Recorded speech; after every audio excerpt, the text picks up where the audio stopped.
Good morning, everybody. It's Danny and Wanda back from Deep South Homestead. Guys, we're going to try to plant the Hopi corn where our Danny corn was at. Now, we're only going to do 2 rows because I don't know if I have enough time for it to make, and I don't want to waste all the seed that I bought. I've been doing a lot of research on the Hopi Indians and the way that they planted the corn. I'm not going to be able to follow it to a T here because it's just a different climate. They plant theirs anywhere between 10 and 12 inches deep, or 8 to 12 inches deep, and I can't do that here because we could get a freak flood and it'd pack it so hard it would never come up. I took the cub and I kind of laid a row off here because I want to be able to keep them straight. And what I've done is I've dug down with my hoe here till I hit, you know, where there's some moisture at in the ground down in here. Which is about 6 inches deep, I guess. And what I'm going to do is just put a little bit of fertilizer in there. Not much, just enough to kind of get the plants up and kicking. And I'm going to come back and I'm going to push some dirt over them. About like that. And I've got my holes here spaced out about 4 feet apart. Now, the traditional Hopi way is 4 steps apart. I don't have enough land to do 4 steps apart, so I'm going to try 4 feet apart, and I've already hoed a few holes down through here. I'm going to put a little, this is triple 13. I'm not putting a lot of it in here. And guys, y'all wondering why I'm the way I am. I blew my knee out again, so I'm kind of like having to hop along here. Be calling me Hop Along Cassidy here before long.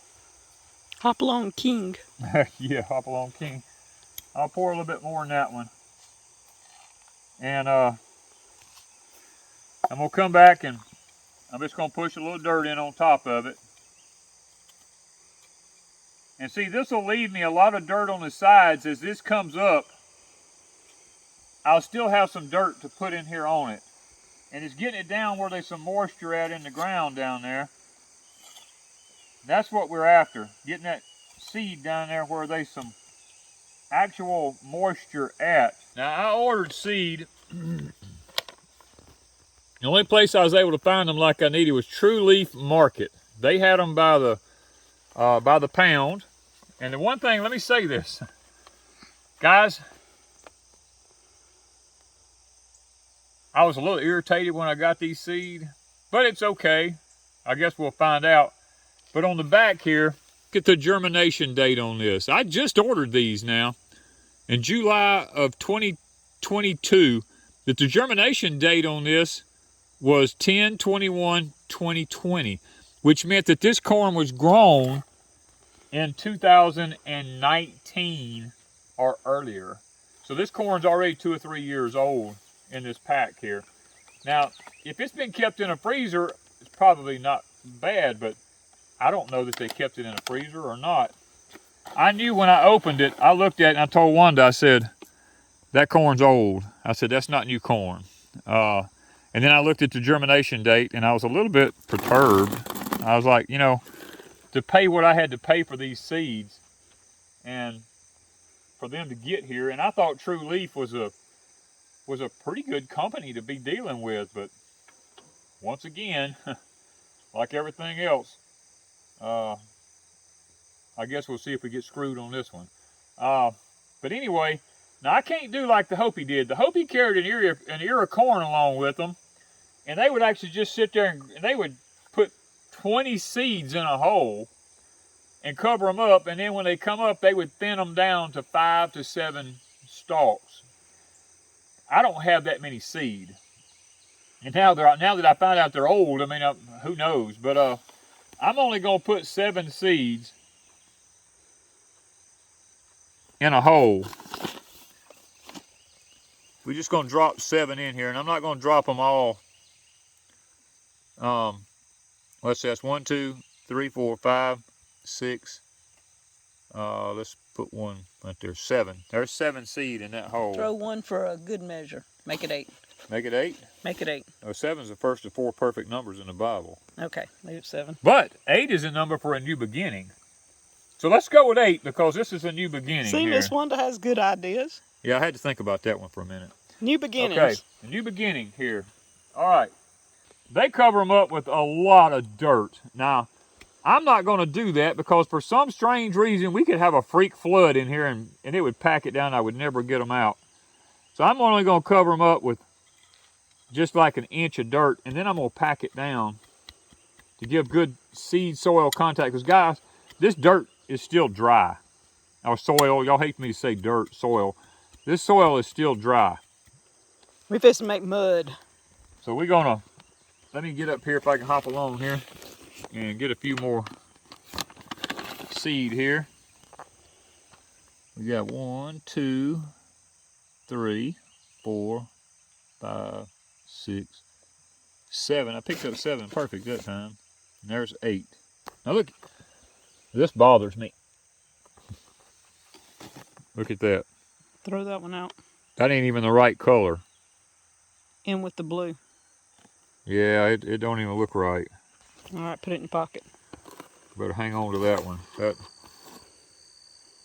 There's my number 8.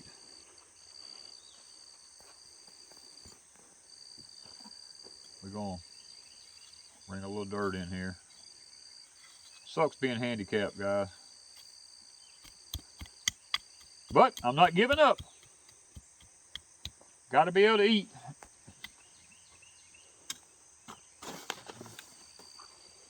One, 2. Well,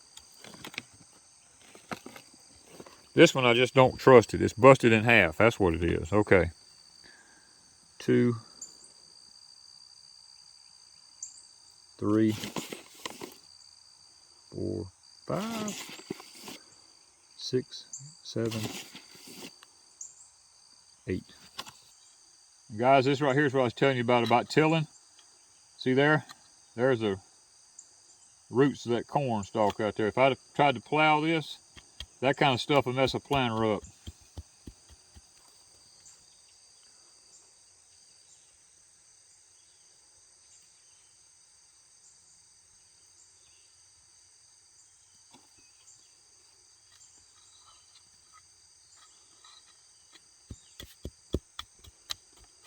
Okay guys, one of the things we're noticing, our land here was actual Native American land in the beginning.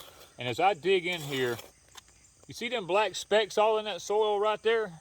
That's charcoal. That's where ancient things were burnt in this ground here. It's in this soil everywhere. It's biochar from years and years ago. As I dig down, I find that everywhere in the soil here. Well guys, I'm gonna tell you, we've been going through the seeds as we planting. I got a red one here. That one kind of disturbs me a little bit. And then all these white ones here. And look at this. We got 2 rocks. So far in that bag, we found 2 rocks. And I'm paying by the pound for these seeds. These here, all busted up. That seed's no good. Some of them look like they've got weevils has been in them. They just look, I mean, you look at that. That seed ain't no good. I mean, I wouldn't sell nothing like this. I'm a little disappointed in the company. We've been through a quarter of a bag. I've been through a quarter of the bag so far, and we keep finding stuff like this right here. You know, a purple seed. And if you planted that. If I planted, I don't know if it's a true Hopi seed or not. And it cross-pollinated with all the others. That's what I'm saying. Again, I'm beginning to wonder now, is this even going to be true Hopi corn? I mean, you know, who knows? We'll continue to plant. And I'm picking through, trying to get the seeds that are the dark blue ones that look to me like they would be the true color of the seed. And I realize up at the very tip of the corn, up at the top, or right at the very bottom, you might have those kind of seeds like this. But you don't sell that for seed. You take those off of an ear of corn, and you only sell the good seeds that's in between that, your flat, wide seeds. Or that's what I do. When I'm saving seed, I don't save the ones off the tips and the ones up under the bottom. I shell them all off and give them to the chickens or grind cornmeal or whatever out of them. I don't ever put anything like that in something to sell to somebody. Guys, that's just no good. And I'm not happy with True Leaf. I'm gonna tell you. I've ordered from them before, and I seem like I got pretty decent seed, but guys, it seems like every seed company out there now is it's just no good. I mean, these were already, what, 2019? That's 3 years old when we got them. Who knows if they'll even come up? I mean, we'll see.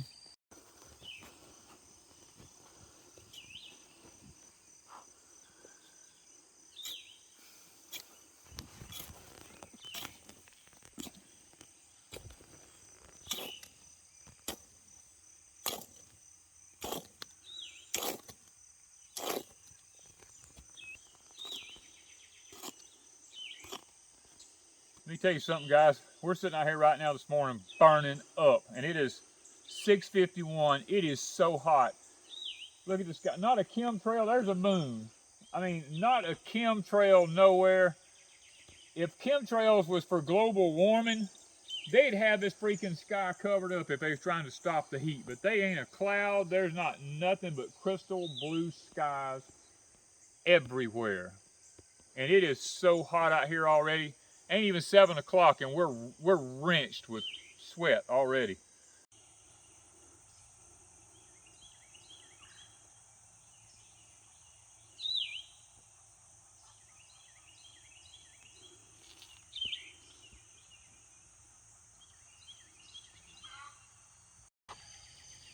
Well, guys, we finished these 2 rows. This has got to be the most unconventional way I've ever grown anything. It looks like we're a bunch of gophers that's been down through the garden here. I'm not about being so rigid that I'm not willing to learn something new. Moving into the type of climate that we're going to be facing in the next 6 years, I want to know all I can know about gardening and farming from as many different nationalities as I can, because some of these different nationalities has figured this thing out many years ago, and there's no sense in us sitting back thinking that we have to do something a specific way all our lives just because grandma and grandpa done it that way and mom and daddy did it that way. We got to change with the times. If we're going into a hotter climate in the summer times and colder in the winter times, then guys, we got to learn to do what we got to do to match those cycles. And from everything I've read and researched, I've got books coming on the Hopi Indians. I've got books coming on the Cherokee Indians that tells me all about their lifestyles and everything. Even this blue thing that we saw by the sun could have been a blue kachina. I don't know. That's in the Hopi prophecy. I'm interested in all that kind of stuff. I'm trying to look into it to see if that is possibly the blue star that they talk about. I'm not going to discredit it. I'm going to check it out. And we're going to come back. Right now, there's a little bit of moisture in the soil. Wanda and I is not going to water right off the bat this morning because there is some moisture down deep in the soil there where we put the seeds at. So we're going to probably wait till late this afternoon, right before dark, and we'll come in here and we'll water this. I may come back and just plant peas with the tractor so that we've got some peas to shell out for the winter time. And we tried to get the red rippers last year, but we didn't have enough time for them to mature. We may try that because red rippers usually do pretty good in the heat. We'll see how it goes. Anyway, guys, stay with us on this experiment because that's what it is just an experiment. Last night, in the middle of the night, we got like an inch of rain. We were like totally ecstatic. It was thundering and lightning and pouring down raining, something we haven't had for months. And we had planted the Hopi corn, tried to do it as close to traditional as we could, and that's been 4 days ago. Today is day 5, and we came out here this morning. I can't walk down through here because after I tilled it, you'll just sink up. But I can stand here a little bit. You can see the Hopi corn starting to come up here in the little place we had hoed out there, and one right here is coming up over here behind me right here. There's some little corns coming up there. So, and I can look all down through there and I can see the green popping up, but we can't, I don't think we can walk. Like right here, the Hopi Corn's coming up here. And that one right yonder's got some coming up in it. You know, so it's coming up. And we've had to, for the last 4 days, we've had to come out here and take the water hose we got laying here and just fill these holes full of water. Because that's all we did. We just wanted to get the seeds coming up. We didn't try to wet the whole garden. We just took this nozzle here on shower, and we just sit down here and we just sprayed and filled the hole full of water because the ground was like powder, and it would only wet it out about maybe 2 or 3 inches out. We did that every morning, and by the time dark come, it'd just be dirt, just be dust again, come for this intense heat. In the evening, we'd do it again. Get up the next morning and it done be dried up overnight, and we'd do it again. And then last night we got this 1-inch rain, and man, are we excited. Maybe, just maybe now, depending on how much more heat we get, as to whether or not this is going to actually pull up and come on up out and, you know, get going good for us. We'll keep you updated, but we're just excited we got rain. And the pond, you see it down yonder, it didn't really raise it up any, maybe a couple of inches, but we're thankful. That's 2 more inches of water than we had. So guys,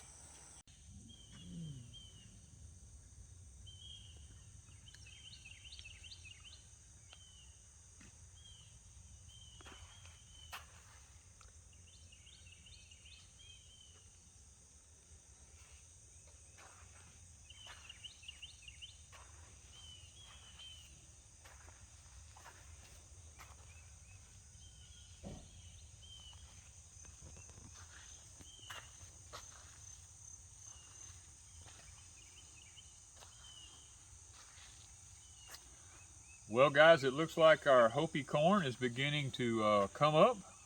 The system that we chose so far looks like it's working out pretty good. Between 5 and 7 have come up in most of them.